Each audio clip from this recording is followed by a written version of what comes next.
Hey guys, so we are going to do some examples off of homework 5 today. I want to just kind of start out by reminding you of what each of the rules are that we're going to be using. So the first one is remember that sine squared plus cosine squared x equals 1. The second one that you're going to need to know, sorry, I'm looking them up for you so you'll have them all on here, is tan squared x plus 1 equals secant squared x. And then remember, we use that first rule to prove that. And then the third one is that cotan squared x plus 1 is equal to cosecant squared x. Okay. Now, let's just also review that secant is cosine flipped. Cosecant is sine flipped. And then remember that tan is sine over cosine. And cotan obviously would then be that flipped. Okay? So let's take a look at your notes. We're just going to run through maybe like all of the odds, and then you can do all of the evens. Okay. So let's start with number 1. So I see tan x cotan plus tan equals secant squared. So my hint here would be that I see those parentheses. Okay, that means probably I need to distribute. So I'm going to do tan times cotan. And then tan times tan again would be tan squared x.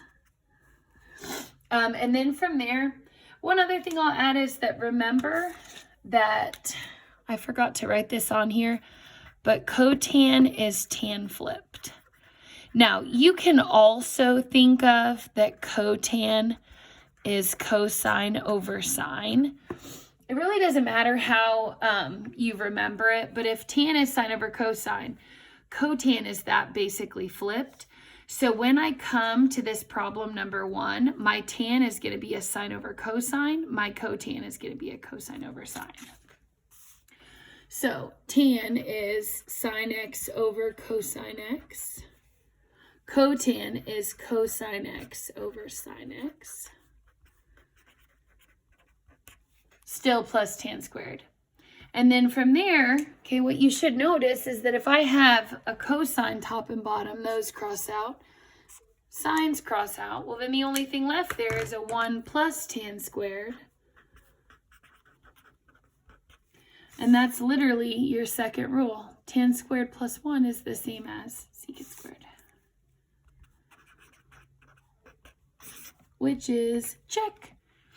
Exactly what we wanted. Okay. All right, go down to the next one. We have cosine squared plus tan squared cosine squared equals 1.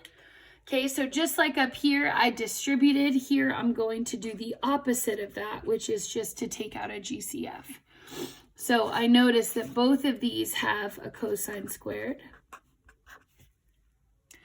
When I took the cosine squared out of the cosine squared, all that's left there is going to be a 1. Remember that 1's just basically serving as a placeholder.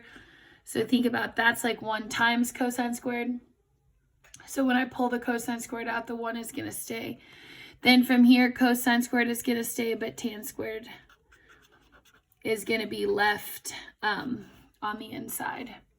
And then from there, I can look at my little list that I've rewritten here of my notes. 1 plus tan squared, remember, that's your second rule.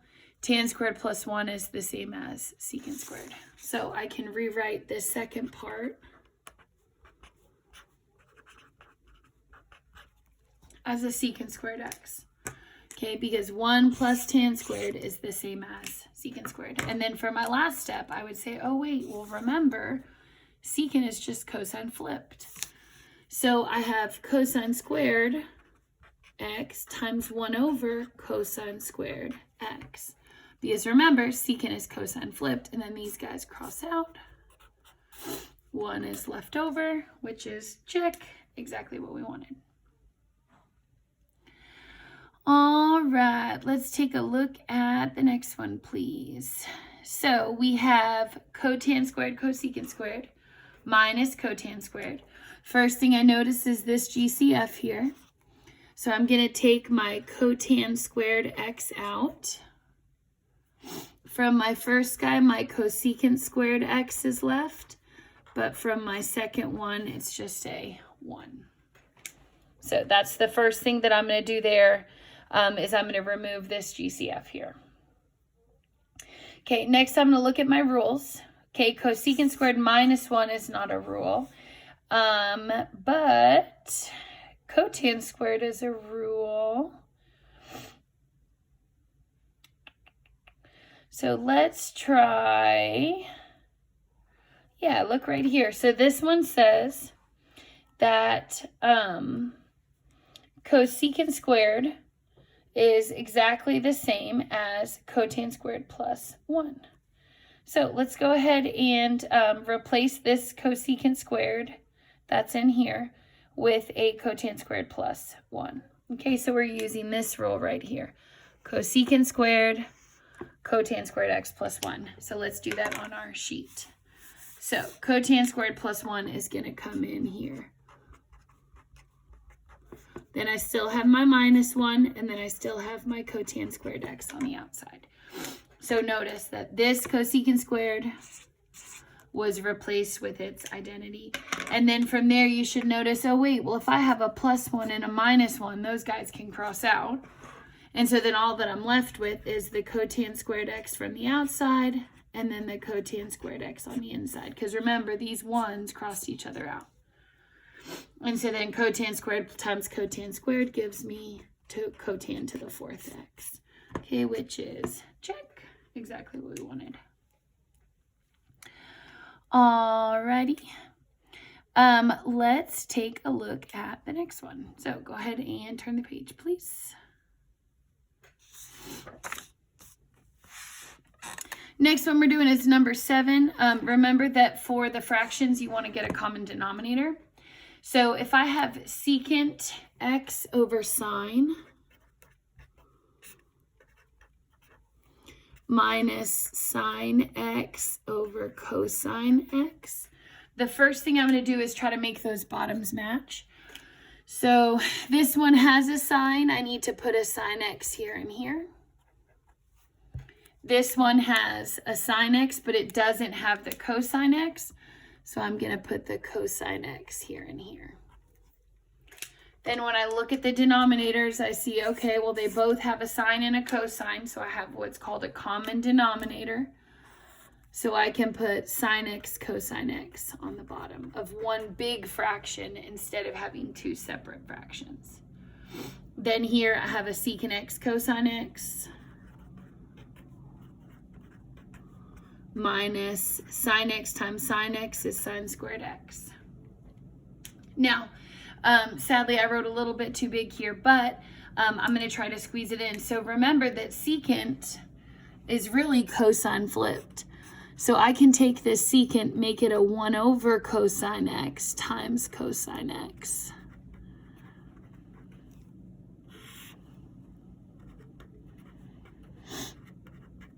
And then I see that my 1 over cosine and my cosine can cross out, leaving me with just a 1 left over. Then from there, I'm just going to work it out here. 1 minus sine squared x. And then remember that whenever I see this 1 here, that's probably my first Pythagorean identity, which is this one. 1 is the same as sine squared plus cosine squared. So I'm going to take the 1 off the top of that, and I'm going to replace it with the sine squared plus cosine squared.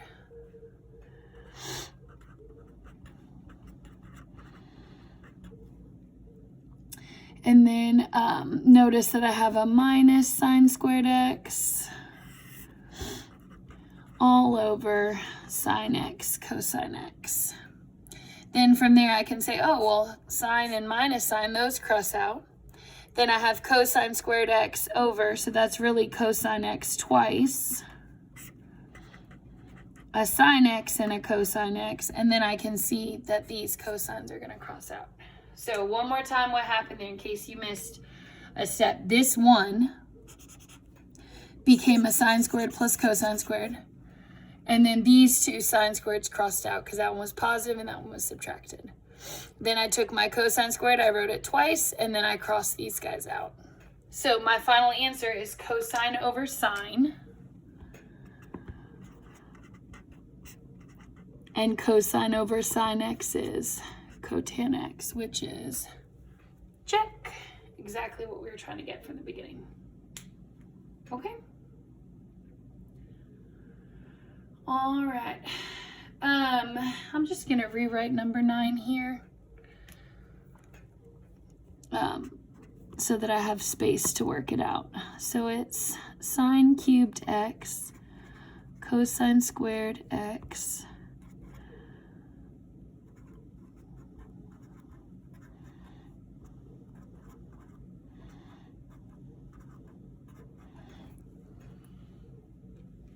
okay. So here's what I'm gonna do. I'm always gonna try to pick the side to me that looks harder and then try to work it into the side that looks easier. So for number 9, I'm gonna start with this side or this side here. And here's why. Okay, I can see already that when I look at this entire equation, it's kind of easier to look at still over here. But I see a GCF, actually I see 2 GCFs. So look at these two terms. So I'm starting on this side because that side looks harder. I notice that they both have cosines. Specifically, they both have cosine squared. Okay, then I'm going to look at my sines. I have a sine x here and a sine x here. That means I can pull out a sine x as well. And now let's see what's left over. So here, I had a cosine squared, I took it out. I had a sine x, I took that out as well. Then I have to leave a 1 as a placeholder minus. Then I come over here, I had a cosine to the 4th.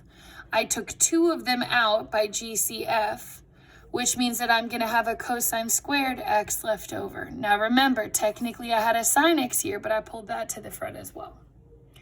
So from there, I have cosine squared sine on the outside. And then I'm going to use my property that says, the same property I used on this one, that 1 is the same as sine squared plus cosine squared. And then I also have this minus cosine squared x. And then I see from there, oh, these guys cross out. Well, then I have cosine squared x, sine squared x. Because these guys crossed each other out. Combine like terms, sine times sine squared comes out to be sine cubed. Okay, which is exactly what we wanted right there. Make sense? All right, so you have 5 questions left.